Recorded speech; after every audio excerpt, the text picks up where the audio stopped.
நானும் என் கார்டை எடுக்க கூடாதுன்னு பிளான் பண்ணியா? Yes or no? உன் கார்டை எடுக்கணுமா எடுக்கக்கூடாதுன்னா நானும் துஷாரும் வந்து ரொம்ப சிம்பிளா கேட்கிறேன். என் கார்டை நீ எடுக்க கூடாதுன்னு பிளான் 3 பேர் இருந்தாங்க இல்லையா? ஹாய் ஹலோ எல்லாருக்கும் வணக்கம் and welcome back to our channel. இன்னைக்கு வந்துட்டு சனிக்கிழமை விஜய் சேதுபதி சார் வந்த உடனே இந்த வெள்ளிக்கிழமை எபிசோடு தான் வந்துட்டு போன சொல்லி காமிச்சிட்டு சொல்லியிருப்பார் போல. இந்த வெள்ளிக்கிழமை எபிசோடை பொறுத்த வரைக்கும் பார்த்தீங்கன்னா கம்ருதீன் பண்ணதை வச்சு செம்ம காண்டாகுது. நிறைய பேர் வந்துட்டு கம்ருதீனுக்கு சப்போர்ட் பண்ணி ஃபயர் விட்டு இருந்தாங்க. ஓகே, அது அவங்களோட பர்ஸ்பெக்டிவ். பட் என்னோட பர்ஸ்பெக்டிவ் எப்படி பார்த்தீங்கன்னா கம்ருதீன் பேசின விஷயங்கள் இருக்கே அதெல்லாம் ரொம்ப ரொம்ப ஓவருங்க. ரொம்ப கேவலமாக நடந்துக்கிறாரு. ஒருத்தர் தோத்துட்டாருன்னா அந்த தோல்வியை முதல்ல அக்செப்ட் பண்ணால் மட்டும்தான் அதுக்கப்புறமா வர விஷயங்கள்லேருந்து அவர் ஜெயிக்கவே முடியும். பட் ஆனால் கம்ருதீனுக்கு தோல்வியை அக்செப்ட் பண்ணணும் அப்படின்ற புத்தியே கிடையாது. தோத்துட்டாருன்னா யாரால தோத்தாரோ அவங்கள வந்துட்டு கார்னர் பண்ணி அவங்கள திட்டுறத ஒரு வேலையாக வச்சுக்கிட்டு இருக்காரு. நீங்கள் நல்லா பார்த்துருந்தீங்கன்னா தெரிஞ்சிருக்கும், கம்ருதீன் தான் வாண்டடாக போயிட்டு ஃபேக்குன்னு சொல்லி ரம்யாவை திட்டிக்கிட்டு இருக்காரு. அது சும்மா விட்டாலே ரம்யா வந்துட்டு இவர் பேச்சுக்கு வராது. ஃபேக்கு அண்ணான்னு சொல்லி குத்திடுச்சு அப்படின்னு சொல்லி திட்டிட்டு இருந்தாரு. அண்ணான்னு சொன்னால் குத்தக்கூடாதா? அப்போ அது கேமே கிடையாது, அப்புறம் அது ஃபேவரிசம் கேம் ஆகிடுமே கம்ருதீன். இது கொஞ்சமாவது கம்ருதீன் மூளையில் இருக்கா இல்லையானே எனக்கு தெரியல.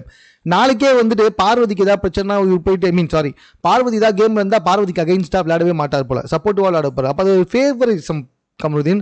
உங்களுக்கு அதுக்கே வித்தியாசம் தெரியல. ஸோ அண்ணான்னு சொன்னால் இவரை வந்துட்டு குத்தக்கூடாதுன்றதுல என்னன்னு தெரில எனக்கு. ரெண்டாவது ரொம்ப ரொம்ப அசிங்கமான ஒரு விஷயம், மீனவர்களுக்கெல்லாம் ரொம்ப ரொம்ப அசிங்கமான ஒரு விஷயம். அதாவது இவர் என்ன பண்ணியிருக்காருன்னா டைரக்டாக போயிட்டு சுபிக்ஷா கிட்ட பேசிக்கிட்டு இருக்காரு. எங்கேருந்து வந்திருக்காங்கன்னு காட்டுது இது அப்படின்ற மாதிரி சொல்றாரு. யாரை சொன்னான்னு தெரியல, சுபிக்ஷாவை தான் சொன்னான்னு நினைக்கிறேன். ஸோ அவங்க காண்டாகி இந்த வார்த்தையை சொன்னாங்க. எங்கேருந்து வந்திருக்குன்னு சொன்னா என்ன வார்த்தை இது? அப்போ எங்கேருந்து வந்தவங்களும் அந்த இடத்த கேவலமாக பேசிட்டு இருக்கியா நீ? வாட் எவர் இட் இஸ், ரம்யாவாக இருக்கட்டும் இல்லை சுபிக்ஷாவாக இருக்கட்டும். ஸோ எங்கேருந்து வந்திருக்காங்கன்னு கேட்டது ரொம்ப கேவலமான ஒரு கேம் பிளே காட்டுது. என்னடா கேவலமான கேம் பிளே? நீ பேசுறது தான் கேவலமான கேம் பிளே.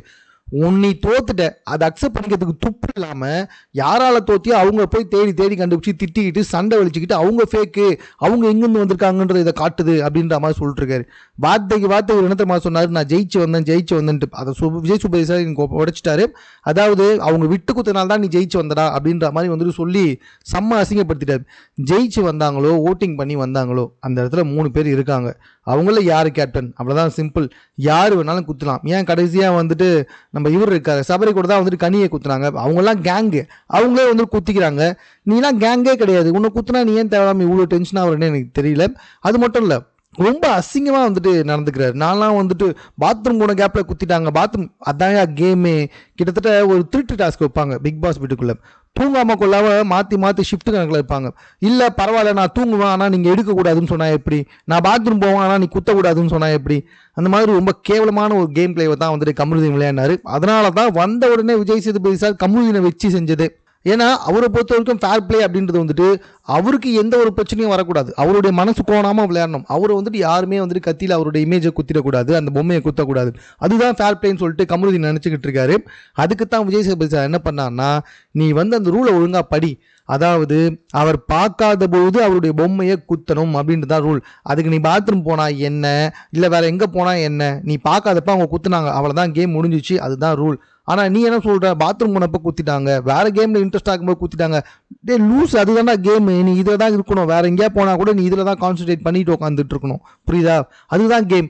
அது புரியாமல் வந்துட்டு கத்திட்டாங்க அப்படின்னு சொல்லி கத்திருந்தாப்புல. அதனால தான் விஜய் சேதுபதி சார் வந்த உடனே கம்ருதீனை போட்டு தாளிச்சு எடுத்துட்டாரு. கம்ருதீன் வாயிலேருந்து சாரியே வந்துருச்சு. சாரிலாம் கேட்க தேவையில்ல, உணர்ந்தா போதும் உக்காரு அப்படின்ற மாதிரி வந்துட்டு சொல்லிட்டாரு.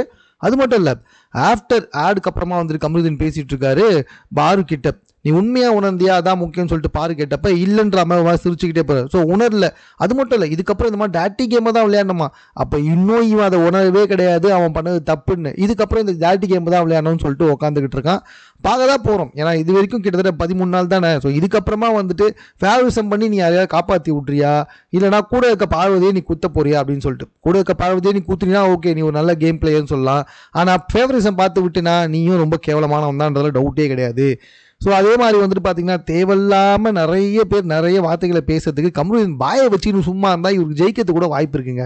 ஆனால் இந்த வாயை வச்சுன்னு சும்மாவே இருக்க மாட்டார். வாயை வச்சுன்னு தேவையில்லாமல் போயிட்டு பேச்சை கொடுத்து இவனே கெட்ட பேர் வாங்கி வச்சுன்னு சுற்றின்னு இருக்கான்றது ரொம்ப தெளிவாகவே புரிஞ்சிச்சு. இது பத்தாதுன்னு கம்ருதீன் அப்பா அந்த இடத்துல சண்டை போட்டுருந்தப்ப நல்லா தூண்டி விட்டுட்டு இப்போ வந்து கம்ருதீனுக்கே அட்வைஸ் பண்ணிட்டு உட்காந்துக்கிட்டு இருக்கு இந்த விஷ பாட்டில் பார்வதி. சரி, இது ஒரு எபிசோட். இது வந்துட்டு இது எல்லாமே சேர்ந்து ஒரு போர்ஷன் இது முடிஞ்சுதா? ஸோ இதுக்கப்புறமா வந்துட்டு பார்த்தீங்கன்னா இந்த மாஸ்க் டாஸ்க்கை பற்றி பேச ஆரம்பித்தார் விஜய் சேதுபதி. பாவமங்க, மனுஷன் அவருக்கே வந்துட்டு பயங்கரமாக தலை சுத்திடுச்சு போல. ஏன்னா அவர் எதை நினைச்சாரோ அந்த ரூட்டு படி கொஸ்டின் கேட்டு அதுலேருந்து பதில் வருவான் அப்படின்னு சொல்லிட்டு எதிர்பார்த்துக்கிட்டே இருந்தார். அன்ஃபார்ச்சுனேட்லி கடைசி வரைக்கும் வரவே இல்லை. கமருதீனாவது ஒழுங்காக சொல்லுவான்னு எதிர்பார்த்தோம். நான் கூட வந்துட்டு ப்ரோமோ பார்த்துட்டு ஆஹா விஜய் சேதுபதி பிச்சு எடுத்துட்டாரா, கண்டிப்பாக வந்துட்டு அந்த அன்பு 2 கேங் வந்துட்டு வச்சு செய்ய போறாருன்னு பார்த்தா அதுக்கான வாய்ப்பே கமருதீன் கொடுக்கல. என்ன சொல்லியிருக்கணும், சார் இவங்க எல்லாம் ஒரே கேங் சார், இந்த எல்லாமே கேங்கு போட்டு தான் சார் ஜெயிச்சோம் அப்படின்ற மாதிரி சொல்லியிருக்கலாம். அப்படி இல்லைன்னா இவங்க 2 பேர் தான் சார் வந்துட்டு கேங் லீடர் மாதிரி எல்லாருக்கும் ஆர்டர் போட்டாங்க, அந்த ஆர்டர் பேஸ் பண்ணி தான் சார் எல்லாமே போச்சு அப்படின்னு சொல்லலாம். இவங்க ஒரு மாதிரி கேங் ஃபார்ம் பண்ணுறாங்க சார், அந்த மாதிரி ஸ்ட்ரைட்டாக கூட சொல்லிட்டு போயிருக்கலாம். அதை சொல்ல தெரியாமல் இல்லை சார் வீக்கஸ்ட் பிளேயர் ஸ்ட்ராங்கஸ்ட் பிளேயர்னு சொல்லிட்டு டாப்பிக்கை எங்கெங்கேயோ எடுத்துகிட்டு போகிறாங்க. இது பத்தாதுன்னு லூஸ் மாதிரி ஒருத்தன் எழுந்து இல்லை சார் வீக்கஸ்ட் பிளேயர்னு சொல்லி அவனே வீக்கஸ்ட் பிளேயர் சொல்லிக்கிறான். யாருன்னா கலை, அவனே வீக்கஸ்ட் பிளேயர் சொல்லிட்டு ஒரு 4-5 பேர் வந்து ஸ்ட்ராங் பிளேயர் சொல்லி வீக்கஸ்ட் பிளேயராக போய் தனியாக வேற உட்கார போயிட்டு இருக்கான் இந்த கலை. அந்த அன்பு 2 கேங்கை வந்துட்டு எக்ஸ்போஸ் பண்ணுங்கடான்னு சொன்னா உங்களை நீங்களே வந்துட்டு வீக்குன்னு சொல்லிட்டு ஓரமாக போய் உட்காந்துட்டு இருக்காங்க. என்னடா சொல்றது, ஒருத்தன் 2 பேர்னா பரவாயில்ல, உள்ள எல்லாருமே லூஸாக இருந்தா என்னத்தான் பண்றதுன்னு எனக்கு புரியல. ஒருத்தன் கூட ஒருத்தன் கூட உள்ள வந்துட்டு இவன் தான்ப்பா இவன் ஜெயிக்கலாம்ப்பா அப்படின்னு ஓட்டு போடுற மாதிரியும் கிடையாது. இவன் பண்ணது கரெக்ட், இவனுக்கு சப்போர்ட் பண்ணலாம் அப்படின்னு எவனுமே கிடையாது. உள்ள இருக்க எவனுக்குமே வந்து ஜெயிக்கிற தகுதியே கிடையாது. வெளியிலேருந்து யாராவது உள்ள போய் ஜெயிச்சா தான் உண்டு. கடைசியில் இந்த விஷயத்தையே எப்படி எடுத்துகிட்டு போயிட்டாங்கன்னா ஒவ்வொருத்தராக அந்த வீக்கஸ்ட் பிளேயர்லாம் விட்டு கொடுத்து போனதுனால தான் அதுக்கப்புறமா ஸ்ட்ராங்கர்ஸாக 3 பேர் வந்து அதில் ஒருத்தர் ஜெயிச்சோம் அப்படின்ற மாதிரி எடுத்துகிட்டு போயிட்டாரு விஜய் சேதுபதி சார் இல்லை கமருதீன். பேச தெரியாமல் இவர் அந்த வழியில் எடுத்துகிட்டு போயிட்டாரு கமருதீன். இதை எப்படா கொண்டு போதுன்னு தெரியாமல் விஜய் சேதுபதியை தலையை பிச்சுக்கிட்டேப்பா நான் ஒரு விளம்பரத்துக்கு அப்புறமா வரப்பா அப்படின்னு சொல்லிட்டு போயிட்டாரு. அதுக்கப்புறமா போயிட்டு வந்து ஓரளவுக்கு தெளிவுபடுத்திருப்பாங்க போல விஜய் சேதுபதிக்கு. அப்புறமா வந்துட்டு ஓகே இதை இப்படி கொண்டு போயிடலான்னு முடிவு பண்ணிட்டாரு. எப்படி, அதாவது இவங்க கேங்கை வந்துட்டு இதுவும் செய்ய மாட்டாங்க, பேசாமல் இந்த விட்டு கொடுத்து போதை வச்சு எடுத்துடலாம் அப்படின்னு சொல்லிட்டு கமருதீனை எழுப்பி மறுபடியும் நின்று எனக்கு வேற வழி தெரியல கமருதீன் உன்னதான் அடிக்க முடியும்னு சொல்லி மறுபடியும் கமருதீன் எழுப்பி நிப்பாட்ட வச்சு அவருக்கு ஒரு அடி. அதாவது கமருதீன் நீ ஜெயிச்சேன்னு சொல்றது, அது நீ ஜெயிக்கல, அவங்க விட்டு குத்ததுனால தான் நீ ஜெயிச்ச அப்படின்ற மாதிரி வந்துட்டு சொல்ல ஆரம்பிச்சிட்டாங்க. ஆனால் எனக்கு ஒரு டவுட்டு, ஏன் பார்வதி இந்த விஷயத்த சொல்லலை? 3 வாட்டியா இமேஜ் பொம்மையை எடுத்தான், 3 வாட்டி என்னோட பொம்மையை எடுத்தான்ட்டு. இதை வந்துட்டு மேபி அவங்க சொல்லியிருந்தாங்கன்னா ஒருவேளை இந்த டார்கெட்டை பேஸ் பண்ணியாவது ப்ளே பண்ணுறாங்க, அந்த விஷயமாவது வெளியே வந்திருக்கும். அவங்களும் வந்துட்டு இந்த இடத்துல எதுவுமே சொல்ல பயந்துட்டாங்க போல. ஐயோ நம்ம ஏதாவது சொன்னால் நம்மளே வந்துட்டு மாட்டி விட்டுருவாங்கன்னு சொல்லிட்டு அவங்க பயந்து அவங்களும் எதுவுமே சொல்லாமல் போயிட்டாங்க போல. ஸோ அதனால் வந்துட்டு ஒன்றும் பெருசாக அந்த அன்பு கேங்க்கு அடி விழுந்த மாதிரி தெரியலன்றதான் என்னுடைய கஷ்டமே. அதுவும் இல்லாமல் நாமினேஷன் ஃப்ரீ பாஸ்க்காக யாருமே விளையாடலன்ட்டு அவங்களே எல்லாருமே ஒத்துக்கிட்டாங்க. அதாவது இந்த நாமினேஷன் ப்ரீ பாஸ்க்காக விளையாடணும், ஒன்று கொடுக்க போகிறோன்னு சொல்கிறோம், அதுக்காக விளையாடாமல் எல்லாமே சாப்பாடுக்காக விளையாட்டாங்க. இங்கே தான் பிக் பாஸ் பண்ண ஒரே தப்பு. அதாவது ஒன்று சாப்பாடு மட்டும் கொடுத்துருக்கணும், இல்லை இந்த நாமினேஷன் ஃப்ரீ பாஸ் மட்டும் கொடுத்துருக்கணும். அப்போ தான் இந்த கேள்விகளை வச்சு அவங்கள ஈஸியாக லாக் பண்ணியிருக்கலாம். அவங்க எல்லாம் என்ன பண்ணிட்டாங்கன்னா எனக்கு நாமினேஷன் ஃப்ரீ பாஸே வேணாம், நாங்கள்லாம் சோத்துக்காகத்தான் விளையாடணும்னு சொல்லிட்டு முதல்ல FJ சொன்ன உடனே விஜய் சேதுபதிக்கும் ஐயோ என்னடா இது, எப்படா இதுக்கப்புறம் இவங்க கிட்ட கொண்டு வருது அப்படின்னு குழம்ப ஆரம்பிச்சிட்டாரு.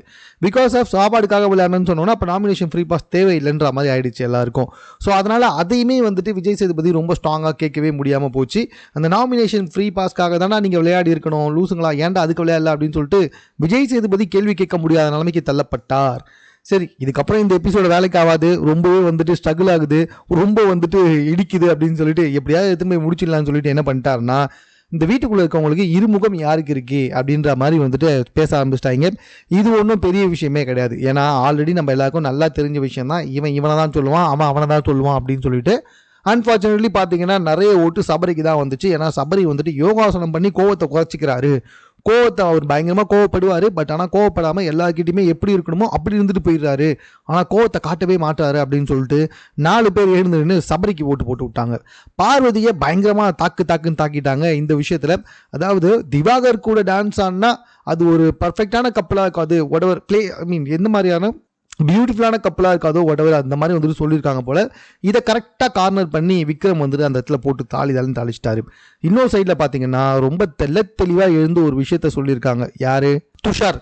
அதாவது அவங்க வந்துட்டு ரொம்ப ஒரு மாதிரி பேசுவாங்க, இந்த வீட்லேயே தான் அப்படின்னு சொல்லுவாங்க, ஆனால் அதுக்கப்புறமாவே வந்துட்டு வேற மாதிரி பேசுவாங்க அப்படின்னு சொல்லியிருக்காங்க.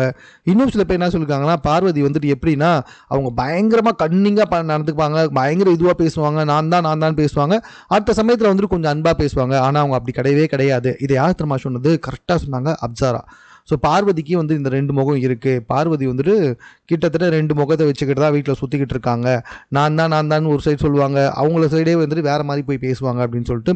Absolutely correct. பார்வதி வந்துட்டு அப்படி தான் கிட்டத்தட்ட அந்த வீட்டில் எல்லாமே நானாக தான் இருக்கணும்னு சொல்லுவோம். ஆனால் தனித்தனியாக ஒவ்வொருத்தர்கிட்ட போயிட்டு அவங்கள பற்றி வேற ஒருத்தவங்க கிட்ட புகார் பண்ணிக்கிட்டே இருப்பாங்க. இதுதான் வந்துட்டு பார்வதியோட கேரக்டர். ஆப்வியஸ்லி எல்லாருக்குமே நல்லா தெரியும் இந்த வீட்டுடைய மிகப்பெரிய விஷ பாட்டில் வந்துட்டு பார்வதி தான் அப்படின்னு சொல்லிட்டு. ஸோ கொஞ்ச நாளைக்கு முன்னாடி வரைக்கும் பார்வதிக்கு பயங்கரமான சப்போர்ட். இப்போ என்ன ஆச்சுன்னா மறுபடியும் வந்துட்டு 1-2-3 கேஸில் மாட்டினதுனால மறுபடியும் அவங்களோட சப்போர்ட் அப்படியே இல்லாமல் குறைஞ்சிச்சு. பாவம் பிஆர் டீமாக இருந்தாலும் ஓரளவுக்கு கண்டென்ட் கிடைச்சாதானே அதை வச்சு பார்வதிக்கு முட்டு கொடுக்க முடியும். ஸோ அதனால் வந்துட்டு எதுவும் பண்ண முடியாமல் போயிடுச்சு. அத்தோட இன்னைக்கு எபிசோட க்ளோஸ் பண்ணிட்டு விஜய் சேதுபதி போயிட்டாரு. என்ன ஒரே ஒரு கடுப்புனா இந்த அரோரா அதுக்கப்புறம் ஆதிரை இதுங்களை பற்றி எதுவுமே பேசவே மாட்டாரு, ஏன்னே தெரியல. இன்னைக்கு ஓரளவுக்கு வந்துட்டு இவருக்கு செம ஆப்பு கிடைச்சது, இன்னும் துஷாருக்கு. அதாவது நம்ம நடந்துக்கிறத வச்சு தான்ப்பா வந்துட்டு நம்மளை சிங்கமா இல்லைனா வந்துட்டு எலியான்னு பார்ப்பாங்க, அவங்க மட்டும் அவனை ஃபாலோ பண்ணல, இன்னும் சில பேரை வச்சுக்கிட்டு இருக்காங்க அப்படின்ற மாதிரி சொன்னாங்க. உடனே வந்துட்டு நம்ம பார்வதிக்கு அவங்களே ஜெயிச்சாமல் சந்திப்போம், அப்பெல்லாம் கிடையாது. துஷாரை வந்துட்டு கிட்டத்தட்ட அவர் அரோரா கூட சேர்த்து வச்சு பேசினார், அவ்வளோதான். இது தெரியாமல் வந்துட்டு பார்வதி பயங்கரமாக சந்தோஷப்பட்டாங்க. இன்னைக்கு இவ்வளோ தாங்க நடந்துச்சு. பெருசாக வந்துட்டு யாரையுமே விஜய் சேதுபதி ரோஸ்ட் பண்ண மாதிரிலாம் தெரில. நாளைக்காவது அரோராவை ரோஸ்ட் பண்ணுறாரா இல்லையான்றதை பொறுத்து வந்து பார்க்கலாம். மேலும் இது போன்ற செய்திகளுடன் தெரிந்து கொள்வதற்கு நம்ம சென்னை சேனலை சப்ஸ்கிரைப் பண்ணுங்கள். இது குறித்த உங்களுடைய கருத்துக்கள் எதுவாக இருந்தாலும் கமெண்ட்டில் நீங்கள் பதிவு செய்யலாம்.